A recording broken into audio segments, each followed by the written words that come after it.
오늘 제가 설교를 준비한 것은 이번 주에 꼭 시적절한 내용이다라고 생각을 했기 때문에 오늘 설교 제목과 또 본문과 또 내용을 준비하게 되었습니다. 예수님께서 나타나셨을 때 몇몇 젊은이들이 예수님께로 나왔고 또 예수님께서 그들을 부르셔서 따라오게 하셨죠. 근데 그들이 예수님께서 부르실 때는 이미 이분이 메시아구나. 이분이 이스라엘을 구원할 메시아구나. 이분이 언젠가 왕권을 선포하고 메시아 왕국을 선포하게 될 때 우리도 이분과 함께 요직을 맡고 왕권을 실현시키는 일에 쓰임받는 일꾼이 되겠구나. 이런 큰 부푼 꿈을 안고 새 3년 동안 심지어 가족들을 뒤로하고 직업을 다 포기하고 예수님을 좇는 일에만 올인했고 전심전력했던 12명의 제자들이었습니다. 그리고 그들은 따르면 따를수록 자신들이 예수님을 따르는 것이 얼마나 잘한 일인지를 거듭거듭 확신하면서 또 그렇게 된 자신들의 위치가 참 복되다고 생각하며 앞으로 달려갔었던 것이 분명합니다. 자기들 눈앞에서 물고기 2마리와 보리떡 5개가 남자만 5,000명을 먹고도 남길 만큼 계속 불어난 일들을 경험하고 이분은 먹거리를 해결해 줄 경제적 메시아가 분명하구나. 그런 생각을 했을 거예요. 그것도 기록되냐고 보면 2번씩이나 5병 2어뿐만 아니라 7병 2어를 통해서 거의 같은 숫자의 5,000명, 4,000명 같은 숫자의 무리들을 다 배불리 먹이시는 그런 모습을 볼 때 드디어 이스라엘이 이분을 모시고 독립국가가 되어서 메시아 왕국의 찬란함을 실현시킬 날이 가까워 오고 있구나. 아마 제자들끼리는 우리 참 예수님 따르기 잘했지? 너무 좋다. 이분 분명한 거 맞잖아. 그런가 하면 어느 날 바다와 바람을 말씀 한마디로 호령하니까 잠잠하게 되었을 때 제자들은 너무 놀랐죠. 아니 이분이 누구기에 대자연도 순종하는가? 놀랐습니다. 안 그러겠어요? 너무 놀랐겠죠. 이분의 능력이라면 로마 군인들 말 한마디에 작살날 거다. 그런 확신도 갖게 됐죠. 또 심지어 아픈 병자들에게 손을 얹으면 귀머거리가 듣게 되고 엉어리가 말을 하게 되고 또 눈먼 자들이 눈을 번쩍 뜨고 보는 것을 보게 되고 나병 환자가 순식간에 깨끗한 몸으로 변화를 받고 또 나가서 죽은 자를 향해서 호령을 하시면서 나사로야 나오너라 하니까 무덤이 열리고 무덤에 있던 자가 그냥 벼로 동인 채 살아나오는 이런 것을 보면서 제자들은 그들이 주님에 대한 따름과 또 그분이 메시아의 힘에 대한 확신이 더욱더욱 깊어졌을 것이 분명합니다. 그런데 어느 날 저녁 늦게까지 기도를 하시고 그 다음에 겟세마네 동산에 가서 기도를 하시고 기도가 어느 정도 진행되고 있을 때 횃불을 든 일당의 무리들이 다가와서 예수님을 체포하죠. 근데 반항 한번 제대로 하지 않고 그냥 무기력하게 잡히셨고 심한 그 범죄자를 끌고 가는 것처럼 예수님이 끌려가고요. 그 모습을 보고 제자들은 전원 다 도망을 쳤습니다. 아니 어떻게 된 거야? 이분이 이렇게 무기력해? 이분이 이렇게 형편없는 분이었어? 여기 있다간 우리도 잡히겠구나. 다 도망을 했죠. 그리고 혹시 모르겠어요. 제자들이 생각할 때 이분이 잡혀갔지만 어떻게 하면 다시 풀려날 수 있지 않겠는가? 뭐 그런 생각도 했을지 모르겠는데 그런 생각을 했다 할지라도 그 생각을 조금 더 키울 여를도 없이 그 다음날 전격적으로 십자가에 처형을 당하신 그 모습을 봤을 때 제자들이 얼마나 억장이 무너졌을까. 소망이 완전히 꺼져버리는 상황이었을 것이다. 그래서 여러분 아무리 뭐 능력이 있는 삶을 살고 그래도요, 사람이 죽으면 딱 한자가 남잖아요. 죽으면 무슨 글자가 남습니까? 끝입니다. 끝. 더 이상 기대해 볼 것도 없고요. 기대해 볼 것도 없고 기댈 언덕도 비벼댈 언덕도 없습니다. 죽었으니까요.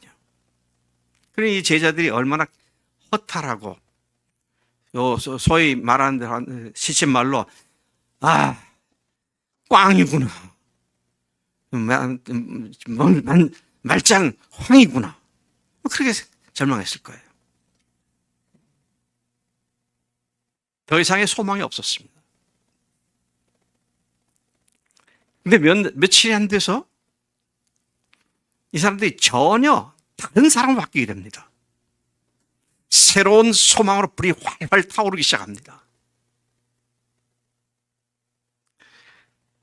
그리고 그 분을 다시 만났을 때 제자들은 비로소 이분이 이스라엘의 왕일 뿐만 아니라 하나님이라는 사실을 알게 되었고요.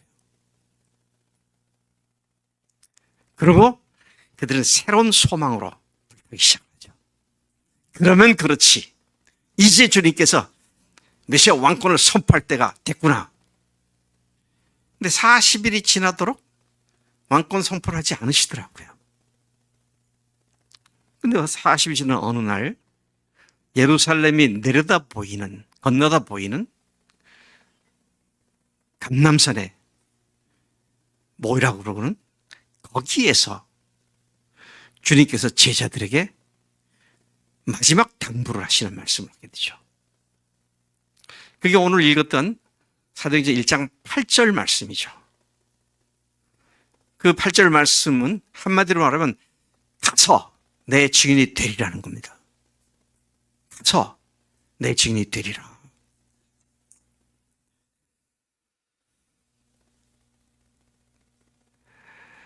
그렇게 제자들 전원이 몇 날 며칠이 안 돼서 그렇게 변화될 수 있었던 이유가 무엇이었습니까? 그분의 부활한 사건이, 그리고 부활하신 주님을 만난 사건이 그들을 완전히 다른 사람들로 바꿔놓게 되죠. 뭐 그 제자들에게 나타나서 예수님께서 막 설득하고 강권하고 그냥 협박같이 말씀하고 막 그래서가 아니라 예수님이 부활하셨다는 사실 앞에 그걸 확인되고 나니까 그냥 삶이 완전히 바뀌어버리게 되죠. 꺼졌던 소망이 재조마가 돼서 불타기 시작을 하고요. 그런가 하면 자기 목숨도 죽을 것에 대해서 두려워하지 않고 담대하게 나가서 복을 외치는 그런 사람들로 바뀌게 되었다. 예수님을 잡아 죽인 사람들이 득실을 대고 있는 성전에 올라가가지고 You murderers! 너희 살인자들아! 와, 그들 향해서 살인자들이라고 공격적으로 말씀하시잖아요. 너희들이 죽인 예수를 하나님께서 주와 그리스도가 되게 하시도록 다시 살리셨다. 너희들이 법 없는 자들의 손을 빌려서 생명의 주를 죽였구나. 그러면서 부활하신 예수님을 증거하는 그 일들을 담대하게 증거하기 시작하죠. 자, 이 일이 어떻게 이루어졌느냐? 우리는 오늘 본문 말씀에서 몇 가지 사실들을 다시 확인해 보게 되는 것입니다. 3절에 오늘 우리가 5절, 6절부터 읽었는데 3절에 보면 그들에게 확실한 많은 증거로 친히 살아계심을 나타내사 40일 동안 그들에게 보이셨다 그랬습니다. 부활하시던 날 그날 무덤에 찾아갔던 여자들에게 천사가 나타나서 그분이 여기 계시지 않고 살아나셨다. 그 다음에 마리아가 예수님을 만났죠, 직접. 그리고 그날 낮 어느 시간인가 우리 성경을 잡으면 베드로가 예수를 만났습니다. 그리고 오후 시간에는 엠마오로 가던 두 제자들이 예수를 만나게 되죠. 그리고 저녁, 해가 지어서 어두워진 저녁 시간에 제자들이 모여있을 때 문이 다 닫혀 있는데 거기에 예수님께서 쑥 들어오셔서 그들에게 예수님이 당신이 살아나신 분이신 것을 증거해 주시게 되죠. 참 놀라운 얘기입니다. 지금 뭐 뒤에 누가 문도 안 열어줬는데 예수님이 갑자기 어디 쑥 나타나셔서 그러니까 얼마나 놀랐겠어요. 그 제자들이 너무 놀라가지고 어떻게 생각했느냐. 이분이 유령이다. 그렇게 생각했죠. 주님께서 너희들 내 손자국에다가 못자국에다가 손가락을 넣어봐라. 옆구리를 내 보이시면서 옆구리 창자국에다가 네 손을 내봐라.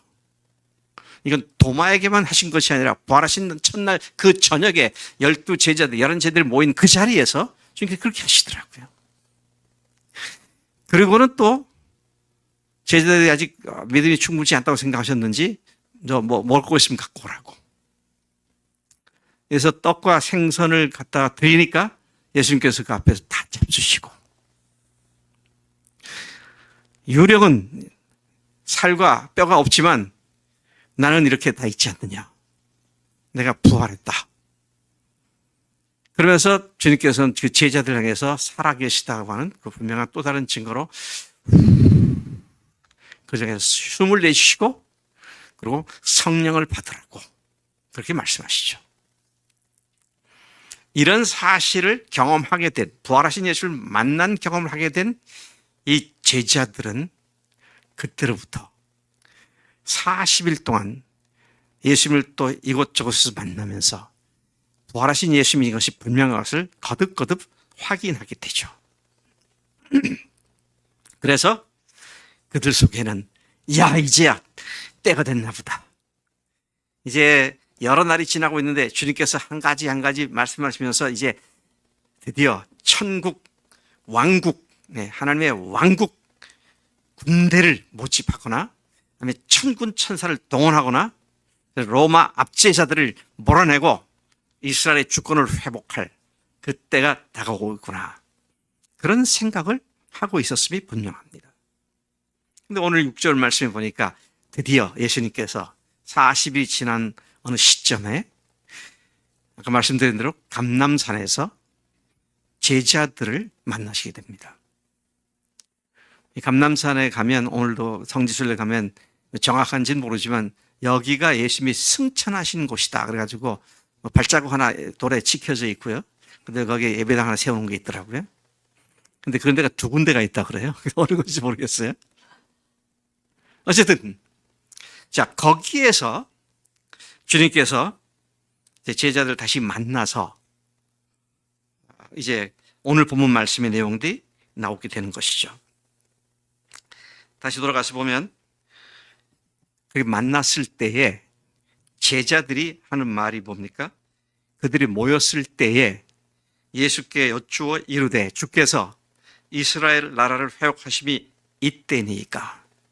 지금 우리가 기다렸던 그때가 지금입니까? 광경이 그렇게 보여요. 아까 말씀드린 것처럼 감람산에 올라가서 건너다 보면은요, 예루살렘 성 전체가 보이고요. 거기에 성전이 있고요. 그런 사진들을 보셨죠? 그런 사진 많이 걸어놓기도 하는데요. 자, 그런 곳에서 이제 왕권 선포를 하실까 하고 기다리고 있는 그때 주님께서 하시는 말씀이, 이제 여쭈는 말씀이 이스라엘을 회복함이 이때입니까? 와우. 이거 정말 심각한 문제입니다. 왜 심각한 문제입니까? 부활하셔서 40일이 지나도록 그들은 부활하신 예수님이 하나님이신 것 같지도 않았는데, 근데 어떻게 됐어요? 여전히 예수님에 대해서 오해를 하고 있는 겁니다. 어떤 분으로요? 이스라엘의 왕으로 등극할 것으로. 이때가 그때입니까? 그렇게 질문을 하니까 주님께서 그 질문을 싸그리 무시하는 듯한 답을 하십니다. 뭐라고 하십니까? 때와 7절이죠. 때와 시기는 아버지께서 자기의 권한에 두셨으니 너희가 알 바 아니다. 너희가 알 바 아니다. 제가 미국에서 유학을 하면서 네가 알 바 아니야 라는 말이 이렇게 표현되는구나 하는 걸 알게 됐는데요. That is none of your business. That's none of your business. 상관하지 말라는 거예요. 네가 상관할 바 아니다. 네가 관계할 바 아니다 그거죠. 주님께서 꼭 그런 무드로 말씀하시는 거예요. 언제 하나님의 나라를 선포할 거냐고, 하나님의 이스라엘 왕권을 선포할 거냐고, That's none of your business. 단칼에 그들의 잘못된 관심을 끊어버리시고, 그리고 그보다 더 중요한 것이 있기 때문에 쓸데없는 일에 신경 쓰지 말라는 그런 투로 말씀하고 계시죠. 자, 여기서 한번 생각해 볼 거냐. 오늘 우리도 혹시 주님을 이렇게 오해하고 있어서 쓸데없는 일에 신경 쓰고 있지 않은가 생각을 해봐야 됩니다. 주님의 주된 관심과 우리의 주된 관심이 일치할 때 진정한 그리스도의 사람들로서 살아갈 수가 있다는 것이죠. 참 이거 어려운 문제였습니다. 제자들의 기대는 한껏 부풀어서 다시 부풀어서 자기들이 이스라엘 왕이 될 것에 왕을 보좌할 그런 신하가 될 것에 대한 기대가 있었는데 주님께서는 신경 꺼. 그건 너희들이 알 바 아니야. 그러고는 주님께서 주님의 주된 관심을 말씀하시잖아요. 혹시 우리는 주님에 대한 우리의 관심이 이제 구원받았으니 이제 우리가 평안하게 잘 먹고 잘 사는 그런 삶을 추구하고 있는 건 아닌지. 저는 우리나라 시끄럽잖아요. 시끄러워요. 기독교 안에도 탄핵, 반대, 찬성 시끄러워요. 시끄러워. 네. 각자 기독교에 대한 기대가 달라요. 그래서 저는 교회에서 공식적으로 그런 정치적인 문제를 얘기하지 않잖아요. 왜요? 제가 바라보는 나라는 하나님 나라이기 때문에. 내가 몸담고 있는 이상에 대해서 무관심하면 어떡하느냐. 하나님께서 개입해 주길 기다리고 있습니다. 그 이상은 우리가 어떤 인간이 만든 어떤 유토피아도 존재할 수 없어요. 인류가 역사가 6,000년이 되잖아요. 성경 기록된 것만 봐도 6,000년이에요. 그래서 정말 유토피아가 형성됐던 나라가 있었습니까? 없어요. 하나님 나라밖에 없습니다. 주된 관심이 정말 하나님 나라에 있는가 아니면 세상 나라에 있는가. 이 문제가 우리가 뭘 똑바로 보고 살아야 하는지 이걸 분명히 알아야 하는 것이죠. 개인적인 사업이 잘 되고 번성이 돼서 돈도 잘 벌고 건강해지고 그런 일에 하나님 도와주세요. 그런 기도를 하고 있는지 아니면 하나님께서 처음부터 말씀하신 것처럼 땅끝까지 이르러 주님의 증인이 되는 이 일에 하나님 나를 사용해 주십시오라고 그분의 major concern, 주된 관심에 내 관심이 일치가 되어 있는가. 이것이 참으로 중요한 문제가 아닐 수 없다는 것이죠. 자신의 삶이 행복하고 즐거워지고 편안하고 안전해지고 부유로워지고 그런 것에 관심을 고정시키고 자신이 이루는 바를 이루어 주실 분으로 생각한다면 우리는 여전히 주님의 주된 관심과는 거리가 먼 사람이라는 사실을 인정하지 않을 수가 없는 것입니다. 주님을 오해하는 것은 매우 심각한 실수이며 낭패가 아닐 수 없습니다. 주님이 기뻐하시는 것을 기뻐하고 주님이 슬퍼하시는 것을 슬퍼하는 사람을 주님께서는 지금도 눈을 부릅뜨고 찾고 계신 줄로 믿습니다. 자, 너희들이 관여할 바가 아니다. 그렇게 하신 뒤에 이제 주님께서 그분의 주된 관심사를 말씀하십니다. 이게 8절이죠. 제자들의 관심사에 선을 그으시고는 주님께서 즉각 화두를 돌리시고 그들이 앞으로 주님의 사람들로서 어떤 일을 해야 하는지를 말씀해 주신 것이 8절입니다. 우리 한번 다시 8절을 같이 암송하거나 읽어보겠습니다. 오직 성령이 너에게 임하시면 너희가 권능을 받고 예루살렘과 온 유대와 사마리아와 땅끝까지 이르러 내 증인이 되리라 하시니라. 와, 주님의 주된 관심은 주님의 증인이 되는 거였어요. 주님의 증인이 되는 것. 근데 그 스케일이, 그 증인의 사역하는 스케일과 범위가 어디까지냐? 땅끝까지라고 하셨어요. 참 우리나라 사람들이 아직도 좀 이렇게 한국에 갇혀 생각하는 게 많은 것 같아. 좀 이 세계를 바라보고 좀 세계를 향한 하나님의 꿈을 갖는 것이 필요한데, 너무 그냥 여기서 그냥 내가 잘 먹고 잘 사는 것 그걸로 끝나버리는 그런 경우가 많지 않은가. 그래서 여러분, 제가 이거 객소리인데 조금 빗나간 얘기인데요. 앞으로 여러분들 자녀들이나 우리 교회 청년들이나 학생들이 해외에 나갈 일이 있다면 적극 보내주기 바랍니다. 아무도 아멘을 안 하네요. 예, 아이들의 눈을 키워주고요. 세상에 얼마나 할 일이 많은지를 볼 수 있는 그런 눈을 키워주는 건 너무도 중요한 일입니다. 제가 이런 얘기를 할 수 있는 이유는 제가 세상을 많이 돌아다녀 봤기 때문에 그런 눈이 커지더라고요. 물론 저는 사업하는 사람이 아니니까 뭐 사업을 해서 돈 벌고 하는데 뭐 어떤 그게 아니라 온 세상에 편만해 있는 영적 굶주림, 더더구나 복음이 구멍이 나가지고 믿는다고 하지만 제대로 믿지 않는 너무나 많은 교인들, 어렵게 생각하면 막 가슴이 미어질 것 같아요.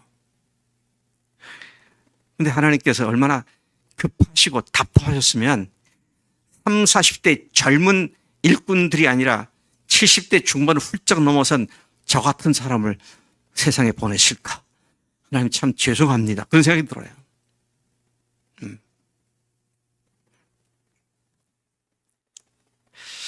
그런데 땅끝까지 이르러 내 증인이 되리라라는 말씀을 하셨는데, 그 일이 앞으로 해야 할 일은, 그런 일을 해야 하는데 그 일을 할 것은 오직 성령으로만 가능하다. 이것을 전제로 말씀하고 있습니다. 오직 성령이 너에게 임하시면 너희가 권능을 받고 그러셨어요. 여러분, 성령께서 주시는 능력으로만 가능한 일이 그분의 증인 역할을 하는 겁니다. 네. 성령께서 주시는 능력으로만 가능한 일임을 아예 주님께서 분명히 못을 박아버리셨어요. 그러니까 너희들의 생각과 계획과 노력을 갖고 힘을 갖고 하는 것이 아니라 성령의 능력으로 이걸 한 것이다. 그렇게 말씀을 하셨죠. 부활하신 예수님을 주님으로 모신 사람들의 삶과 사역은 오로지 성령의 능력으로만 가능한 일인 줄로 믿습니다. 제가 두 가지를 말씀드렸어요. 그리스도인들의 예수님을 주님으로 모신 사람들의 삶과 그리고 사역, 이 두 가지를 말씀드렸어요. 오늘 그리스도인들에게 하나님께서 말씀하시는 삶은 어떤 삶입니까? 원수를 사랑하는 삶입니다. 오른밤을 치면 왼밤을 돌려드리는 사랑이에요. 누가 나를 미워하고 저주하면 그를 축복하라고 하는 것이 주님의 우리를 향한 명령이에요. 근데 그걸 내가 마음을 비우고 위해서 아주 영향을 키워서 그렇게 될 수 있는 거냐? 그렇게 됩니까? 안 되잖아요. 그래서 다시 말씀드리지만 성령의 능력으로만 그리스도의 삶이 가능하다는 것이죠. 한 걸음 더 나아가서 성령의 능력으로만 주님의 증인의 역할을 감당하는 일이 가능하다는 것이죠.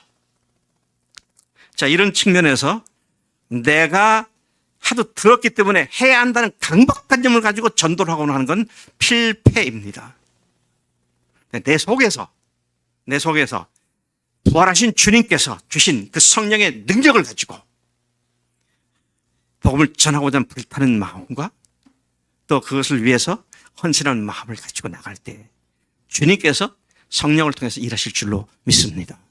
이걸 제가 조금 있다가 다른 말로 좀 좀 이따 지금 뒤에 부분 앞으로 먼저 끌고 와서 말씀드릴게요. 성령께서 하신다는 말씀인데요. 우리가 알다시피 금년에 들어와서 부탄 목회자들을 위한 세미나를 계획을 했고 내일부터 다음 월요일까지 가서 사역을 하고 돌아오게 됩니다. 근데 한 열흘 전쯤에 지난주 말고 전주 수요일쯤인가 거기 선교사하고 통화를 하다가 굉장히 난감한 일을 당하게 되었습니다. 이번에 정확하게 몇 사람이 참석하느냐, 원래 50명이라고 그랬잖아요. 근데 80명이 참석을 한다. 오케이, 돈이 좀 더 들지 모르지만 뭐 그거는 나쁜 소식이 아니다. 근데 이제 문제가 뭐냐면 부탄에서는 30명 정도가 오고 그 지역에 와서 사역하고 있는 네팔 목회자들과 또 그 지역이 인도니까 인도 웨스트 벵갈어를 쓰는 인도 목사들 해서 80명이 온다. 그 얘기를 듣는 순간 갑자기 머리가 복잡해지더라고요. 그럼 3개국어로 트라이링걸 트랜슬레이션을 해야 되느냐, 3개국어로 3중어로 번역을 통역을 해야 되느냐, 이런 생각인 거죠. 원래 영어로 한다 그랬으니까 이제 영어를 하면 부탄어로 통역을 하는 사람, 또 네팔어로 통역한 사람, 그리고 벵갈어로 통역한 사람, 뭐 이런 거냐. 그럼 어떻게 동시에 3개국어를 세 곳에서 하느냐. 뭐 장비가 있는 것도 아니고 이제 이런 것들이 굉장히 마음을 힘들게 만들더라고요. 걱정이 됐습니다. 하나님, 이건 제가 예상도 못했고 또 컨트롤할 수 있는 상황도 아닌데 이걸 어떻게 해야 합니까? 처음엔 마음이 복잡하더라고요. 근데 기도하기 시작했습니다. 기도하는 가운데 하나님께서 저에게 평안한 마음을 주시더라고요. 복잡한 마음을 평안하게 해주시더라고요. 제가 저에게 평안하자 그렇게 암시했을까요? 예상도 못했어요. 이렇게 평안함을 주시네? 근데 지난주 동안의 말씀을 묵상하다가 또 오늘 이 말씀을 준비하다가 주님께서 또 말씀을 깨닫게 하시더라고요. 한번 여러분들 질문해 볼게요. 오순절 성령 강림 사건이 있었을 때에 사도들이 거기 있던 120명의 사람들이 성령이 충만해서 방언으로 기도했다. OX. 손 들어보세요. 방언으로 기도했다. 아무도, 네, 들어보세요. 네, 방언으로 기도했다.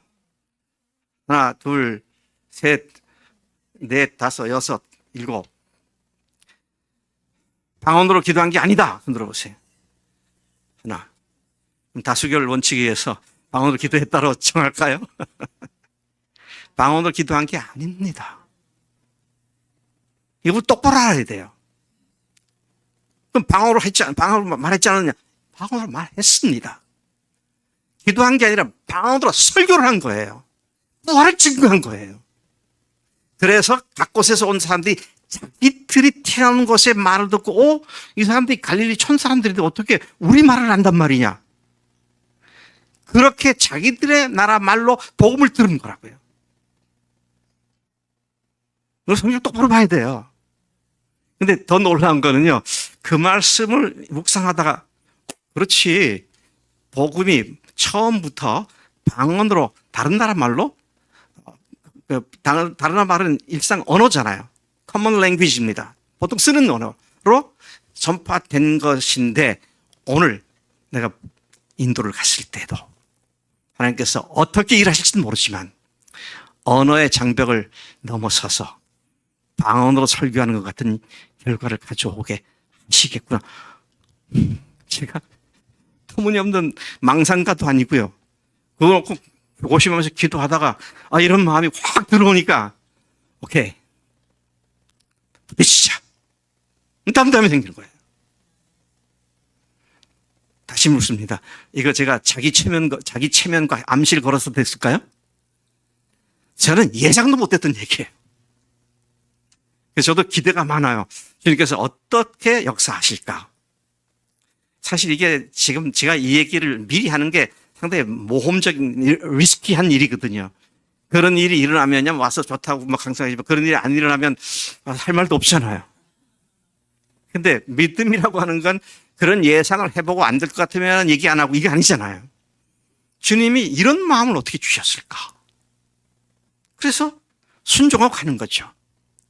지금까지 저의 생애가 그렇게 인도되었음을 저는 뚜렷하게 고백하지 않을 수 없습니다. 이런 겁니다. 이런 거예요. 어떤 거냐?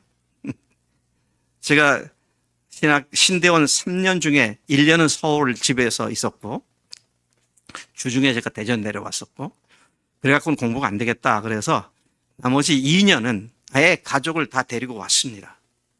그리고 주말에만 내가 서울 가서 살고 왔죠.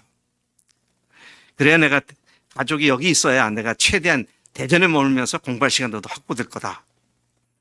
그래서 이제 2년은 내려왔는데, 내려가겠다고 우리 집에 말씀을 드리니까 아버님이 그러시더라고요. 네가 대전 가는 건 내가 말리지 않는다. 그런데 네가 신학생이 돼가지고 돈도 없고 한데 왜 죄 없는 처자식들은 굶겨 죽이려고 그러느냐. 그거 놓고 기도한 것도 아니에요. 그 즉시 성령께서 제 마음에 확신 주시더라고.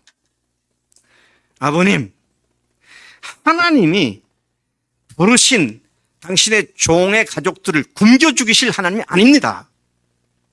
그분이 어떻게 제 가족을 책임지시고 또 살려주시고 먹여주시는지 아버님 분명히 보시게 될 겁니다.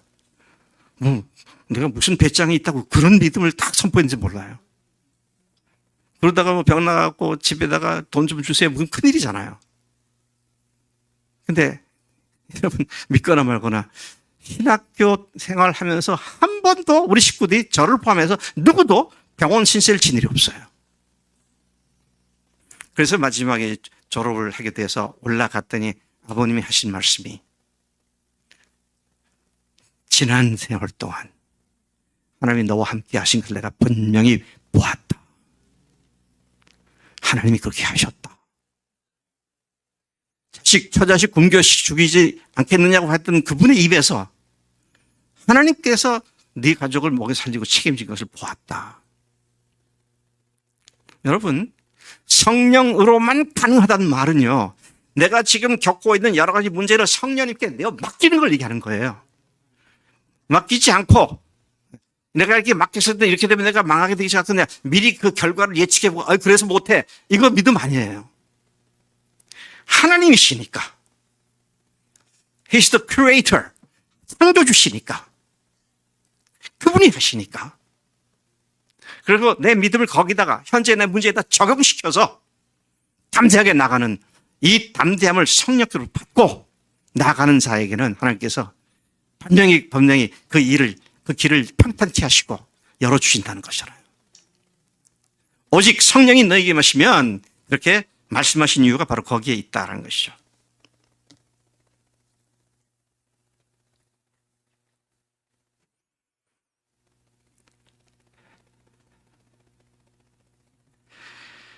그래서 앞에 우리가 지금 6절부터 봤는데요. 4절, 5절에 예루살렘을 떠나지 말고 약속하신 바, 아버지께서 약속하신 것을 기다리라. 요한은 물로 침례를 베풀었으나 너희는 몇 날이 못되어 성령으로 침례를 받으리라. 솔직히 이때 이 사람들은 그게 뭔지 잘 몰랐을 거예요. 성령으로 침례를 받는다는 게 무슨지 몰랐을 거예요. 근데 약속하신 것을 기다리다 보니까 떠나지 않고 마가다락방에서 그들이 열흘간 기도하는 가운데 성령께서 임하시면서 그들의 눈이 드디어 하나님이실 뿐만 아니라 온 우주의 주님이 되신다는 사실, 그분이 온 우주의 통치자이시고 주님의 사실을 드디어 그들의 눈이 반짝 뜨이게 됐고, 그분을 위해서라면, 그 나라를 위해서라면 그분이 살아계시다는 이 사실을 증거하러 나가지 않을 수 없다. 그래서 전원 그들이 순교자의 길을 가게 되지 않습니까? 어이쿠, 나도 저렇게 붙잡혀 죽임 당하면 어떡하나 벌벌 떨었던 그들이 불과 부활하신 지 50일이 안 돼 갖고는 전원 복음을 위해서 강대하게 뛰쳐나가는 그런 사람들로 바뀌었다.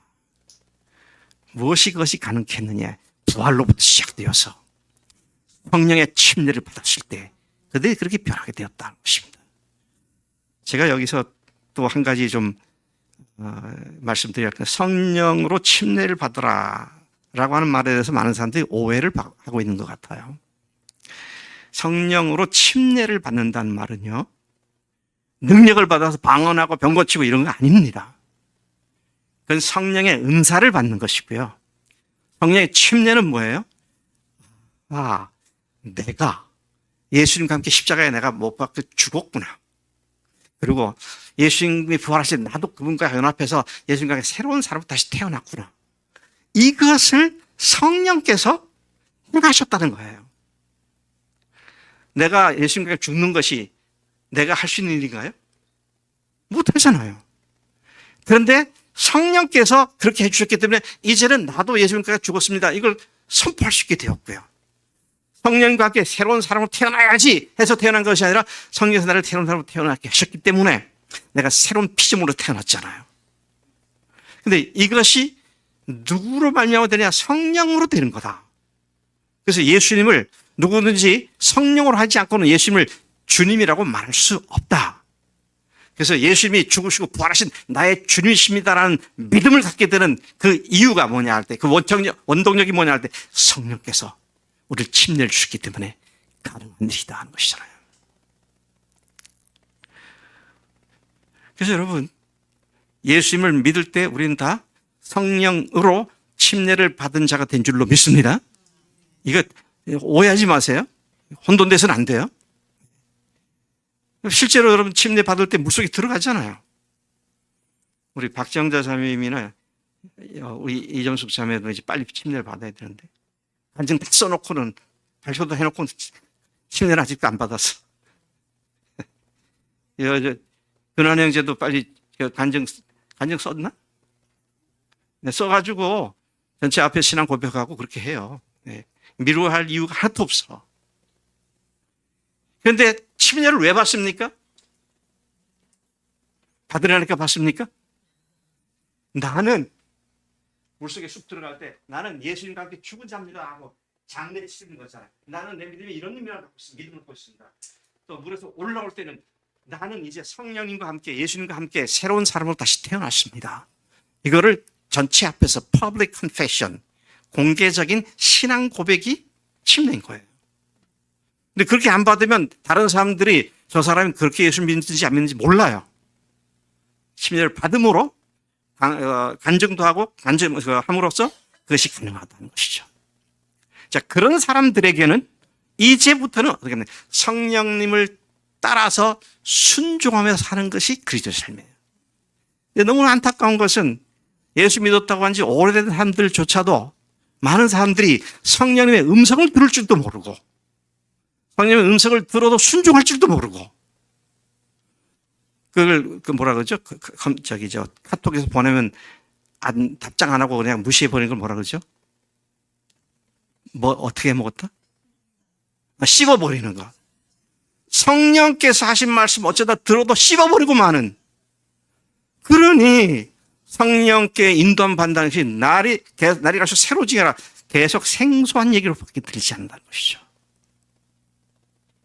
그런데 기도를 하면 주님 앞에 성령을 의지하면 그때 필요한 말씀도 주시고 또 확신도 주시고 담대함도 주신 줄로 믿습니다. 저는 감사한 거는요. 우리 강선우 형제하고 이번에 같이 가잖아요. 지난 주일날 같이 기도를 했습니다. 그때 지난 한 주간 동안 강선우 형제가 매일 아침 나와서 새벽기도 나오더라고요. 그래서 그거 보고 내가 주님 하나님께서 강형제를 쓰시겠군요. 강형제 간증을 쓰실 줄 믿습니다. 이런 믿음이 생기더라고요. 나오세요. 기도하세요. 그게 살 길이에요.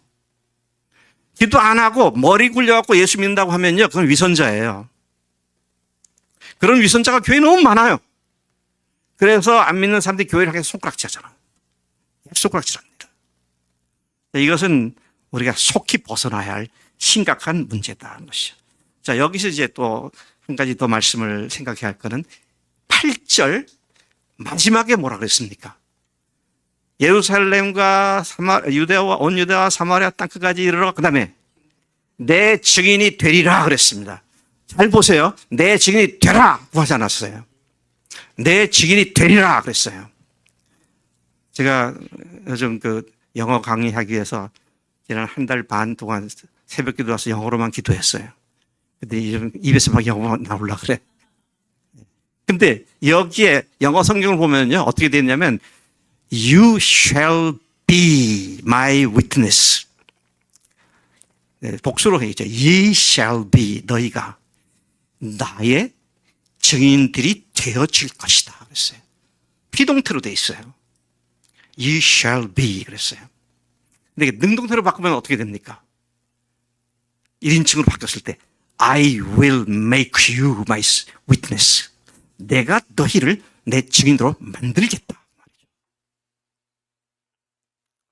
여러분, 증거하는 일, 증인은 내가 돼야지가 아니라 내 속에 주인 되신 성령님께서 나로 하여금 그 일을 하도록 열정을 불어넣으셨을 때 순종하기 시작하면 주님께서 나를 유능한 증인으로 세우신 줄로 믿습니다. 제가 대학교 3학년 때에 처음으로 노방전도를 나갔어요. 여러분 다음 주일 나가시잖아요. 처음으로 노방전도 나갔는데 서울에서 그때 고속버스 터미널이 동대문에 있었습니다. 연세에 있으신 분들은 막 기억하실지 모르겠어요. 동대문에 있었어요. 그럼 거기에 이제 나가가지고 같이 성경 훈련 받던 사람들이 한 20, 30명이 터미널 대합실에 딱 빙그르 서가지고는 찬송한테 딱 부르고, 그러고는 이제 대표로 한 사람이 나가서 복음을 전합니다. 한 5분 메시지를 하죠. 그리고 이제 흩어져서 1대1로 전도합니다. 와, 근데 그날 안 나가게 될 핑계거리가 없을까? 굉장히 제가 찾았는데 핑계거리가 안 생기더라고. 그래서 뭐 안 나가자니 그렇고 그래서 나갔죠. 근데 죄송한데 속된 표현으로 되게 쪽팔리더라고요, 거기가. 그러니까 광신자 같다고 생각할 사람도 있을 테고, 뭐 그런데 거기다가 또 내가 뭐 어떻게 전할지도 모르겠고. 근데 그렇게 하기를 한 번, 두 번, 많이도 안 해서 두 번, 한 번은 서울역에 가서 했고요. 근데 두 번 정도 하고 나니까, 이거 별거 아니네? 내가 쪽팔릴 일도 아니네? 뭐 이거 했다고 문제될 거 없네? 이런 생각이 드는 거예요. 그게 계기가 돼가지고요. 그다음부터는 뭐 버스 안에 있는 사람, 또 뭐 기차 안에서 만난 사람, 유학 가서는 비행기 타고 옆자리에 있는 사람에게도 계속 복음을 전하게 되더라고요. 근데 그 허들을 한번 넘어가지 못하면 평생 버벅거리고, 그렇죠. 여러분, 증인이라는 말이 헬라 원어로는 마르투리아입니다. 마르투리아로부터 뭐가 나왔냐면 영어 단어 martyr가 나왔어요. martyr는 순교자입니다. 그때 가서 예수님 부활했다고 증거하면 영락없이 순교당했거든요. 그러니까 마르투리아 means martyr, 그렇게 이제 된 거예요. 여러분, 다음 주일날 노은광장, 노은역, 또 뭐 이 동네 어디 공원, 순교자의 정신을 갖고 나가셔야 합니다.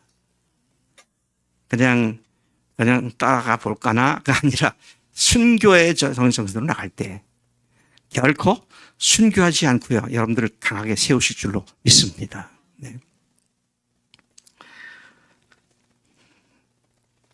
이게 자꾸만 화면이 꺼지네. 그 다음에 이제 가야 할 것이 어디냐. 예루살렘에서 땅끝까지잖아요. 우리가 금년도에 하나님께서 주제를 주신 것이 예루살렘에서 땅끝까지죠. 이건 우리가 사역할 지역을 얘기하는 거잖아요. 물론 여기에서 이 말씀은 순차적으로 기록을 했어요. 예루살렘과 온 유다와 사마리아와 땅끝까지 이르라고 했습니다. 그래서 어떤 사람들은요, 뭐 노은역 나가긴 뭘 나가. 아직 우리도 제대로 안 됐는데. 그래가지고 뭔가 좀 되고 난 뒤에 나가야지 라고 하는데, 그래서 성경을 또 이걸 들이대더라고요. 예루살렘부터 하라 그랬으니까 우리 주변부터 해야죠. 그렇게 얘기를 하는데, 물론 그 말이 틀린 건 아닙니다만은 이 말씀은 순차적으로 해야 한다는 말씀이 아니라 우리가 나가서 복음 전할 지역들이 이런 것이다를 얘기하는 것이지, 반드시 이 순서로 나가야 한다. 그건 아니죠. 그게 뭘 보고 알 수 있느냐? 그게 바로 다음 장 2장에서 나오죠. 자, 우리 시간이 많이 갔으니까 제가 이야기를 많이 줄이겠습니다. 2장에 보면 드디어 120명이 모인 곳에 성령께서 강림하셨습니다. 그리고 아까 말씀드린 것처럼 그들이 다른 나라 말로 복음을 말하기 시작을 했죠. 그런 일이 일어나게 되었는데 우리가 하나 할 거는요. 하나님께서는 거기 보면 10몇 개 나라에서 왔어요. 제가 여기 기록을 다 이게 뽑아놨는데 그 어디냐면 바데, 이라크, 이란 쪽입니다. 메데, 엘람, 메소포타미아, 유다, 갑바도기아, 본도, 아시아, 부르기아, 터키 일대죠. 밤빌리아, 애굽 및 구레네에 가까운 리비아, 아프리카입니다. 로마, 그레데, 아라비아에서 온 사람들이 자기들 말로 복음을 듣잖아요. 그러니까 하나님께서는 처음부터 다국어로 국제적으로 복음을 선포하시더라고요. 놀라운 건 부탄 목회자 세미나가 아니라 이름이 바뀌었어요. 이제는 International Seminar for Bhutanese, Nepali and Indians 이렇게 됐어요. 이것도 계획도 안 한 거잖아요. 이게요. 하나님께서 그렇게 일을 하시더라는 것이죠. 방언의 역사가 일어날 줄로 믿습니다. 네. 근데 이제 이런 명령을 하셨음에도 불구하고 이 제자들은 어떻게 하고 있었습니까? 서서 하늘만 쳐다보고 있었어요. 하늘멍? 불멍? 물멍? 그런데 하늘만 멍하고 쳐다보고 있죠. 그러니까 천사가 나타나가지고 뭘 봐? 그렇잖아요. 뭘 보냐? 그렇죠. 너희들이 보신 그대로 오실 것이다. 그렇게 말씀을 하면서 그들이 해야 할 일이 무엇인지를 다시 한번 확실하게 말씀해 주신 것을 보게 되는 것입니다. 주님이 주님의 일을 하실 것을 믿고 성령님께 온전하게 의지하게 될 때 우리는 그 일에 순종하는 우리조차도 놀랄만한 하나님의 역사를 경험하게 될 것입니다. 참 제가 지금 인도를 간다는 것이 제가 생각해도 기가 막힌 일이에요. 제가 금년에 75세, 76세가 되는 해거든요. 근데 인도에 가가지고 그것도 영어로만 강의를 한다는 게 이게 사실 엄두가 안 난 일이고 제가 이 나이가 되면 내가 국제적으로 다니면서 영어로 세미나 할 거다는 건 제 생에 한 번도 계획해 본 일이 없어요. 근데 주님께서 그렇게 하시잖아요, 지금. 그분이 하시는 것이죠. 또 지금 또 가더라도 어떻게 이걸 핸들링을 할지 모르겠어요. 근데 믿고 갑니다. 부르시고 교육하시고 인도하신 분이 주님이시니까 성령께서 그렇게 하신다고 믿는 것이죠. 한 흥미로운 것은 이번 주에 내일과 또 다음 주 포함해서 주님께서는 우리 교회를 예루살렘에도 내보내시고 땅끝까지 내보내시더라고요. 아이, 목사님, 인도 그쪽이 무슨 땅끝입니까? 근데 땅끝이에요. 왜 땅끝이냐? 인도가 이렇게 돼 있어요. 이렇게 길쭉하게 돼 있는데 북쪽에 달 동쪽 끝이에요. 네팔, 또 부탄, 인도 세 나라가 가까이 붙어 있는 국경지대입니다. 그러니까 거기를 부탄을 우리가 못 넘어가요. 비자도 안 주고 준다 하더라도 뭐 하루에 200불씩 내야 한다 그러더라고요. 그러니까 우리가 갈 수 있는 제일 끝까지 가는 거예요. 근데 우리란 말은 누굽니까? 우리가 땅끝까지 간다 그러는데 우리가 누구예요? 우리 교회가 함께 하는 겁니다. 새벽에 와서 여러분들 기도해 주시고요. 또 우리도 또 거기 가서 주일날 또 여러분들이 나가서 또 전도하는 일을 위해서 기도할 것이고 우리가 가는 곳은 다르지만 함께 그를 위해서 기도할 때 하나님께서 다음 주, 그 다음 주에 우리에게 하나님이 어떻게 일하셨는지를 간증하는 시간을 통해서 우리의 믿음을 크게 북돋으시고 복 주실 줄로 믿습니다. 네. 오직 성령이 임하게 하시면 성령께서 이미 임하셨고요. 많은 사람들이 자꾸 착각을 합니다. 그래서 오늘 내가 부활하신 예수를 믿고 있지만 성령으로 침례를 받아야 한다. 그렇게 했기 때문에 기도해가지고 뭘 받아야 한다 그러는데요. 기도해가지고 그건 침례가 아니고요.